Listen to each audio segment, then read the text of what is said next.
Fala, meus devs e divas com síndrome do impostor, achando que a IA vai roubar o seu trabalho.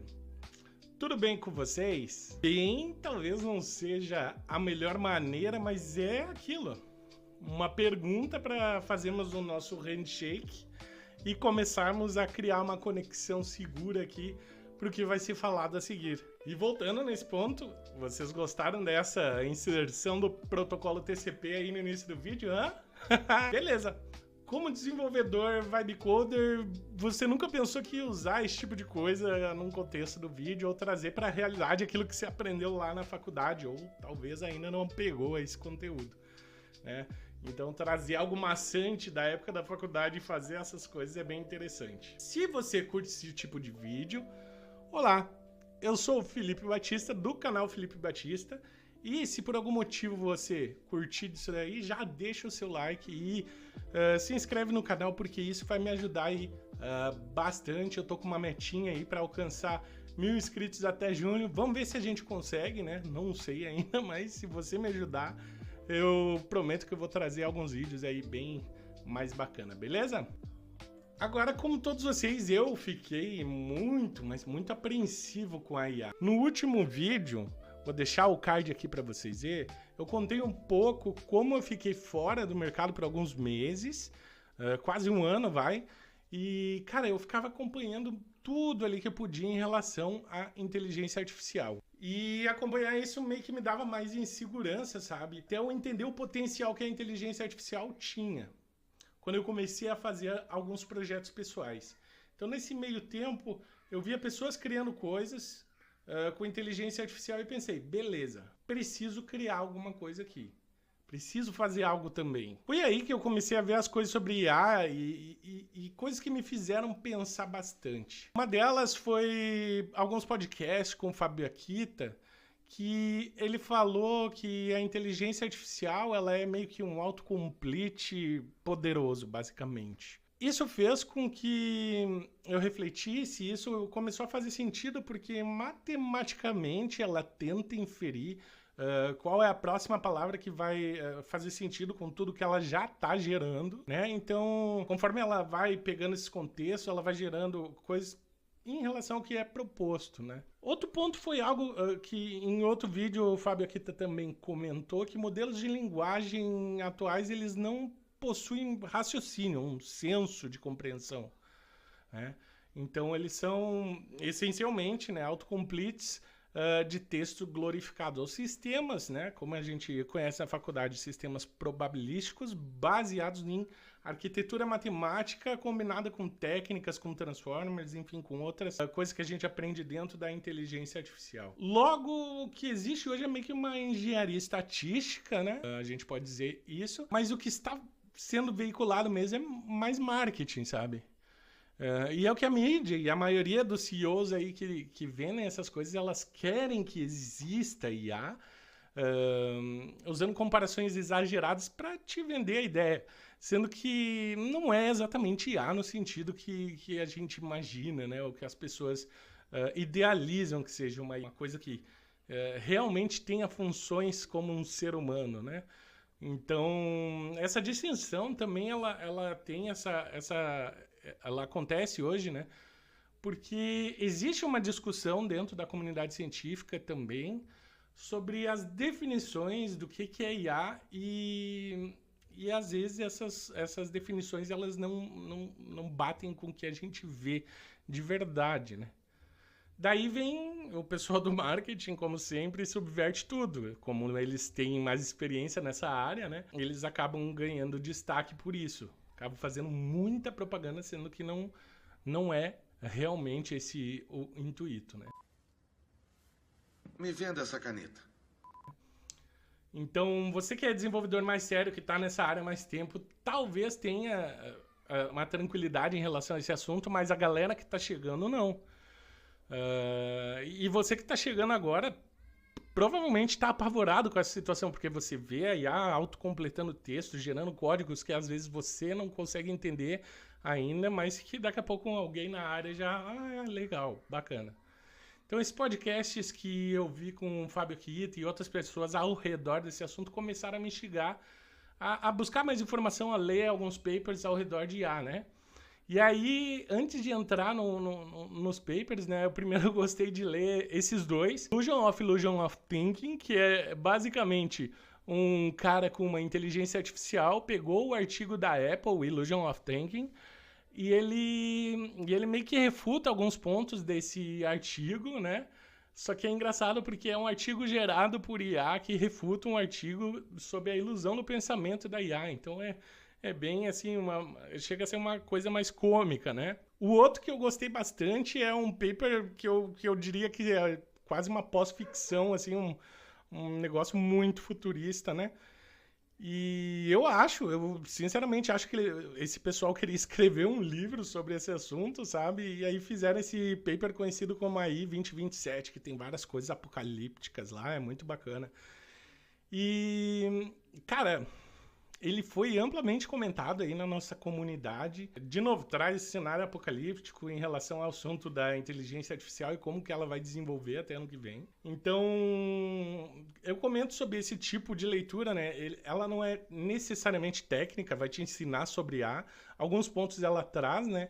Mas o que é mais legal é que ela ajuda você a se aproximar dessa leitura mais técnica. Porque papers como esse da Apple, Illusion of Thinking, são conteúdos densos, fáceis de perder o interesse enquanto você está lendo, como é a maioria dos conteúdos. Por exemplo, você vai ler, sei lá, a Bíblia do C na faculdade, por exemplo. Você não vai ter esse engajamento na leitura, né? Mas se você pegar algo mais cômico, mais interessante, assim, que te prenda a atenção por mais tempo, é possível que você chegue até o final disso, né? Então, acho que essa falta, né, de engajamento natural, ela acaba afastando pessoas desse discurso, a menos que alguém mastigue isso e entregue para essas pessoas. E o problema é que quando alguém entrega mastigado, né, quase sempre vem enviesado o conteúdo. Então, por exemplo, se eu entrego um conteúdo aqui, ela vai ter a minha percepção, né? Então, eu sempre deixo esse convite para vocês. Então, pega esses papers que eu mencionei, lê, tira as suas próprias conclusões, sabe? Isso vai ajudar você a exercitar bastante até essa questão de buscar entender a parte técnica da coisa, porque muita coisa está disponível na internet de forma gratuita, nas próprias documentações que as empresas fazem para você trabalhar ali com aquelas tecnologias e tudo mais. Se você der uma lida, você já consegue evitar alguns cursos aí que vão te botar para trás, na verdade, se você tivesse lido já tinha resolvido. Outro ponto são os recursos que são gastos nisso, sabe? Hoje em dia a gente está vendo um esforço dessas empresas para tentar trazer essa tecnologia de grandes modelos para rodar de forma otimizada e eficiente em computadores com menos recursos, né? Então, assim, ao que tudo indica, em breve a gente vai estar rodando a IA localmente de uma forma muito melhor do que a gente tem hoje, né? Porque já existe esse movimento. Então, por exemplo, você quer rodar uma IA no seu PC. Beleza, você precisa ter uma placa de vídeo legal, né? Ou muita memória RAM. Então, daqui a pouco esses modelos começam a ser mais minificados e você consegue rodar em computadores não tão poderosos, assim. Talvez chegue esse momento. Ou a gente vai conseguir evoluir nossos computadores para que a gente consiga rodar mesmo, né? Então, talvez não seja do jeito que as empresas querem, né? A gente vê a Microsoft aí tentando forçar inteligência artificial no Windows, tendo um Copilot no Office, na barra inicial, em tudo que é coisa, sabe? É meio chato. E muitas pessoas não estão curtindo essa ideia, sabe? IA em tudo meio que ficou forçado, né? Mas como ferramentas essenciais. Então, por exemplo, num VS Code, você já vê que a utilidade o ganho que você tem com esse tipo de ferramenta ajuda, né? Então, eu tenho essa ideia de que realmente com essa mudança de foco de disponibilizar IA para as pessoas, talvez a gente não gaste recursos externos, mas daqui a pouco o desenvolvimento de chips locais nas nossas máquinas, especializados para rodar IA. E já existe estudos nisso, né? Então, com um pouco de contexto, a gente já consegue, então, definir, né, que a IA não vai substituir pessoas. Mas, como todo mundo tem falado, quem usa essa nova ferramenta chamada IA vai substituir quem não usa com toda certeza.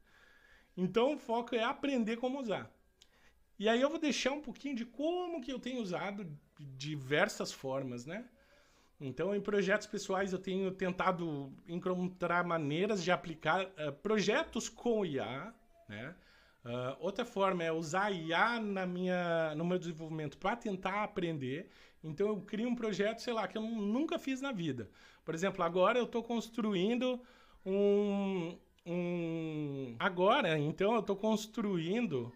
um medidor de nível de caixa d'água, só que eu já fiz algumas vezes ele, só que eu quero algo que realmente seja útil. Então eu já aprendi o que eu vou usar para fazer aquilo ali, e usando a IA eu começo e essa lib, e essa outra coisa, como que ela funciona e tal. Eu consigo fazer perguntas para a IA sobre as coisas que eu uso no projeto, então eu faço perguntas e uso ela como uma consultora, né? Algumas IDEs têm o modo Ask, então eu pergunto o máximo possível porque eu quero aprender aquilo. Como que faz, o que essa função retorna, o que eu mando para ela, se eu quiser fazer essa função aqui, não economiza memória, por exemplo. Então, esse tipo de coisa. Agora, para resolver tasks, eu contextualizo bem a IA em relação a tasks que eu preciso desenvolver e faço perguntas como essa. Quais arquivos são afetados? Quais são os fluxos de informação da variável? Me explica como essa feature está funcionando agora. E sempre lembrando, né? Use apenas ferramentas permitidas pela sua empresa, certo? Quando você usa esse tipo de ferramenta da empresa, ela tem acesso a tudo que é gerado, a todas as suas perguntas, a todo o conteúdo, aos repositórios que você cria através dela. Então, presta atenção como você vai usar a IA no ambiente corporativo, mas isso é um assunto para outro vídeo, né? Dito isso, quero saber de vocês, o que vocês acham desse assunto. Você acha que a IA é realmente inteligência artificial ou é só um marketing para vender cloud services aí para você? Como que você tem usado no seu dia a dia também? Me ajuda a entender, daqui a pouco o meu jeito de pensar aqui não tá tão legal e o jeito que você fala pode daqui a pouco desbloquear aí alguns códigos na minha cabeça, né? Deixa aí nos comentários se você gostou do vídeo também, já me ajuda com like e se em algum momento fez sentido essa conversa aí com você, por favor, peço encarecidamente que deixe o seu inscrito aqui para nós, se inscreve no canal, porque isso vai me ajudar, sabe, a dar aquela energia, a continuar e também ajuda na questão da divulgação pro pessoal. Apesar da IA estar aí, né, eu ainda tô fazendo meio que tudo manualmente aqui, pensando, escrevendo, errando, aprendendo um pouquinho e por enquanto é isso. E isso faz toda a diferença, te garanto.